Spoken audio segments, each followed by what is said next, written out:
Hi guys, welcome back to my channel. So I ordered this iPad mini because I wanted something small, and of course Mufasa takes the bag and sits in it as usual. Alright, let's open this box.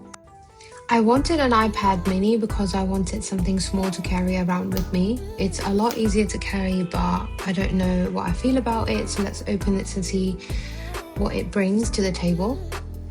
Inside the box, of course, you get the iPad mini. I'm just going to pop that to the side for a minute and let's focus what else the box comes with. So obviously you get this booklet where you have all the instructions and a manual and all that. And then you've got the Type-C cable and then the plug that comes with it as well. Alright, let's put everything back in the box and then we'll focus on that iPad mini. My favorite part is always to remove that seal, and I'm really excited to do that right now. So let's put everything away and let's peel that open. Always so satisfying. First impression, it's actually really small and quite light. I didn't expect it to be this light and didn't expect it to be as small as my hand.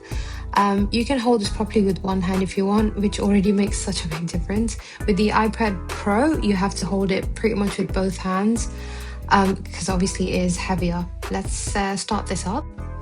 I will set this up in a minute, but I'm actually really excited to try my Apple Pencil Pro with this.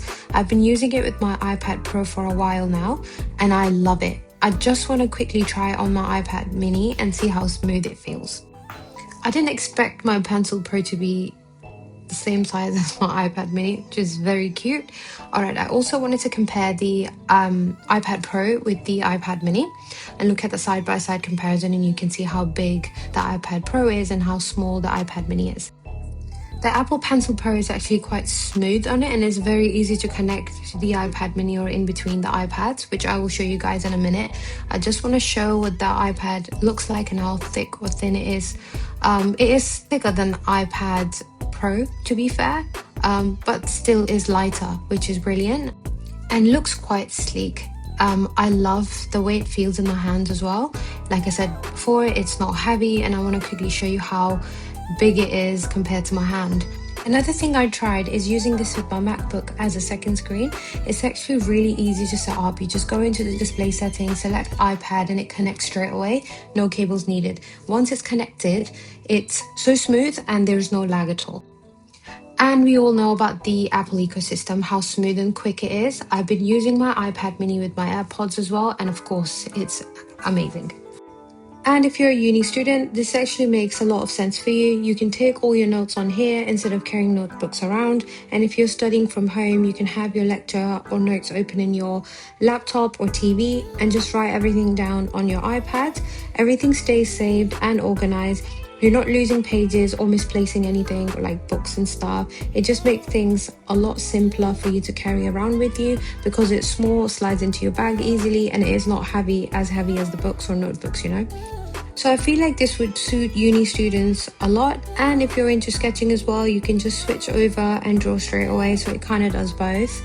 Kind of saves you from carrying two separate notebooks, one for sketching and then one for taking your notes and stuff. So it's easier to just have one little item that can do both things for you, and it is really small, fits into your bag very easily, and it is not heavy as well. So like if you are uni is far away and stuff and you have to travel a lot, it's easier to carry this rather than two notebooks with you. This is an 8.3-inch iPad mini 2024, and that's honestly what makes it stand out. It's small, lightweight, you can actually see it with one hand, and compared to the iPad Pro, which I showed you earlier, it's a lot lighter and feels a lot more convenient to carry around. This comes with the A17 Pro chip, so for everyday use it's really smooth. Apps open quickly, everything runs without any issues. It's not meant to replace something like iPad Pro, which I showed you earlier, but for what it is, it's more than powerful enough to use for little things like, you know, like I mentioned, taking it to uni, notes, using it as a second screen. It is brilliant and smooth. This one has 128 GB of storage, which is enough for most people if you're using it for notes, apps, or a bit of content. content, you're not really going to run it out quickly. You've got an 8.3 liquid retina display. It's sharp, colors look good, and for the sides it's really nice to use. It's 60 Hz, not 120 Hz, but for everyday use it's completely fine. It charges with USB-C, so it works with most modern cables. The design is clean, minimal, and it feels really well built. It also works with Apple Pencil Pro, which I showed you earlier, which makes it great for note sketching and just general use, especially with the paper-like screen protector, which I'm just showing you now. The screen is quite reflective because there is no nano texture option, so you do kind of get a glare there, especially in bright light. So if you're using it near a window or using your tablet outside, you'll notice reflections quite easily. You might find yourself adjusting the angle a little bit just to see the screen properly. The display itself still looks really good. It's sharp, colors are nice, but the reflections can get in the way sometimes.